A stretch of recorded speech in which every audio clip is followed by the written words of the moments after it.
बिस्मिल्लाहिर्रहमानिर्रहीम। पाकिस्तान में जब तक कोई चीखता नहीं कुछ मिलता नहीं। आमिर लियाकत ये बात फरमाता होता था। आमिर लियाकत को तो आप बहुत अच्छी तरह जानते हैं। अब जब मैंने पहली वीडियोस अपलोड की तो उसके साथ मुझे इतने सारे कमेंट आए कि सर आप 18,000 की गुजारे की बात कर रहे हैं, यहां लोग 6,000 7,000 8,000 भी 8,000 पे भी गुजारा कर रहे हैं। अब मैं सवाल करता हूं कि पेंशन्स कब डबल होंगी। सरकारी मुलाजमीन ने इस्लामाबाद में धरना दिया तो उनकी सैलरी को डबल कर दिया गया। अब उनकी सैलरी को डबल कर दिया गया, इसका मतलब यह है कि जैसे मैंने पहले कहा कि पाकिस्तान में जब तक कोई चीखता नहीं, जब तक कोई चिल्लाता नहीं, जब तक कोई रोता नहीं, तब तक सुनी नहीं जाती। इसका मतलब यह है कि पेंशनर्स एसोसिएशन जो है वो अपने वहां से बंदे उठाए और उठाकर इस्लामाबाद में लाकर धरना दे, तब जाके पेंशन डबल होगी।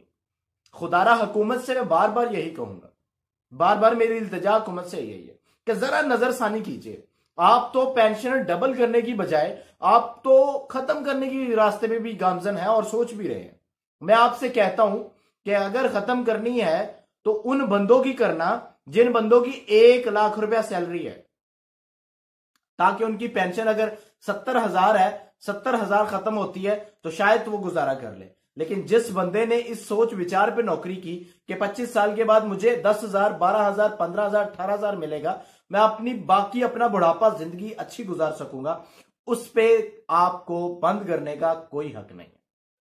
आप रियासत मदीना चलाना चाहते हैं, रियासत मदीना, लेकिन जहां रियासत मदीना कहती है कि बुजुर्गों को हेल्थ इंश्योरेंस दो, मतलब कि उनको सेहत की सहूलियात दो, रियासत मदीना के जो हुक्मरान हैं वो ये कह रहे हैं कि जनाब हम पेंशन ही खत्म कर देंगे। 60 साल का बंदा हो, 70 साल का हो, 80 साल का हो, वो सड़क पे जाए, वो रोए, वो धरना दे, वो चलाए, कोई नहीं सुनी जाएगी। लेकिन इस पाकिस्तान में अगर आप चीखेंगे नहीं तो कुछ मिलने वाला नहीं। स्ट्रेट फॉरवर्ड सी बात है, पाकिस्तान में अगर आप अपना हक मांगना जानते हैं तो आपको हक मिल भी जाएगा। अगर आप अपनी बात करनी सुनानी जानते हैं तो शायद आपको कुछ मिल भी जाए, वरना यहां कुछ नहीं मिलने वाला। पेंशनर इतनी मुश्किलात का सामना में है, इतनी मुश्किलात का सामना कर रहे हैं कि या तो पेंशनर खुद बता सकता है या उसका रब बता सकता है। मदीना रियासत बनाने वाले हुक्मरानों में आपसे एक सवाल करता हूं कि खान साहब बार बार फरमाते थे कि मेरा 2,55,000 में गुजारा नहीं होता, खुदारा मेरी तनख्वाह बढ़ा दी जाए।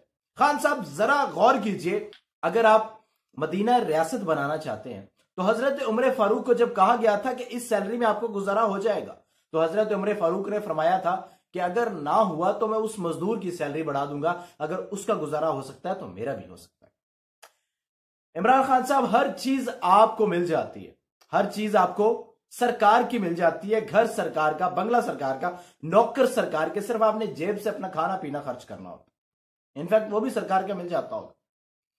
खान साहब, मैं आपको गलत नहीं कह रहा, मेरा नजरिया आपको बुरा कहना नहीं है, मेरा नजरिया आपकी सोच को तह लगाना नहीं है, लेकिन मेरी सोच यह है कि आप मदीना रियासत में जहां बुजुर्गों को वेलफेयर दें, जहां बुजुर्गों को आप कुछ दें, कि आप तो उन बेचारे बुजुर्गों की बनी बनाई जिंदगी को उजाड़ रहे हैं। आप तो उन बुजुर्गों की बनी बनाई जिंदगियों को उजाड़ रहे हैं।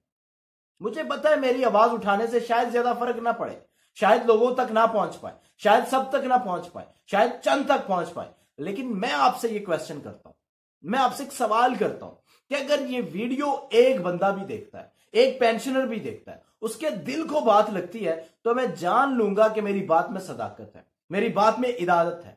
लेकिन अगर खान साहब ये मदीना रियासत पे आप इसे नहीं चला पाते तो मदीना रियासत की नीयत का सवाब तो मिलेगा, लेकिन हजरत उमर फारूक की जो सुन्नत है उसका सवाब नहीं मिलेगा। आपकी सैलरी 2,55,000 पे गुजारा नहीं,